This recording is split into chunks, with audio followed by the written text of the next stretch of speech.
आता बघा टॉप 9 राजकीय बातम्या। मनसेची मान्यता निवडणूक आयोगाने रद्द करण्याची मागणी, राज ठाकरेंविरोधात सुप्रीम कोर्टात याचिका दाखल। उत्तर भारतीय विकास सेना प्रमुख सुनील शुक्लांची याचिका, हिंदी भाषिकांवर मनसे कार्यकर्ते हल्ला करत असल्याचा उल्लेख। 2029 मध्ये आदित्य ठाकरे मुख्यमंत्री होणार, आदित्य ठाकरेंच्या नेतृत्वाखाली निवडणुका होतील, चंद्रकांत खैरे यांचा दावा।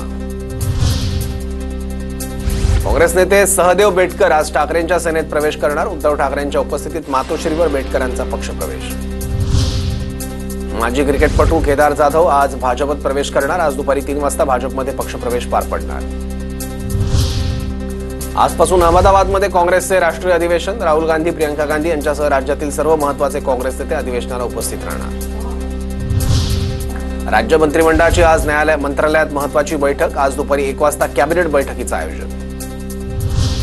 एकनाथ खडसे आणि गिरीश महाजनांमध्ये आरोप प्रत्यारोप सुरू, तोंड काळं करावं लागेल असा कुठलाही उद्योग मी केलेला नाही, एकनाथ खडसेंचं गिरीश महाजनांना प्रत्युत्तर। महाजनांवर संबंधांचा आरोप मी केलेला नसल्याचीही खडसेंची प्रतिक्रिया।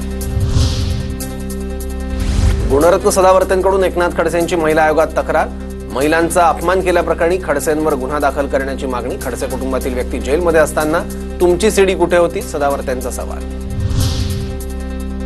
विजय नाहटा यांची शिंदेंच्या शिवसेनेत घरवापसी, शिंदेंच्या शिवसेनेत विजय नाहटांना उपनेतेपद दिलं, विजय नाहटा बेलापूर विधानसभेत अपक्ष लढले होते।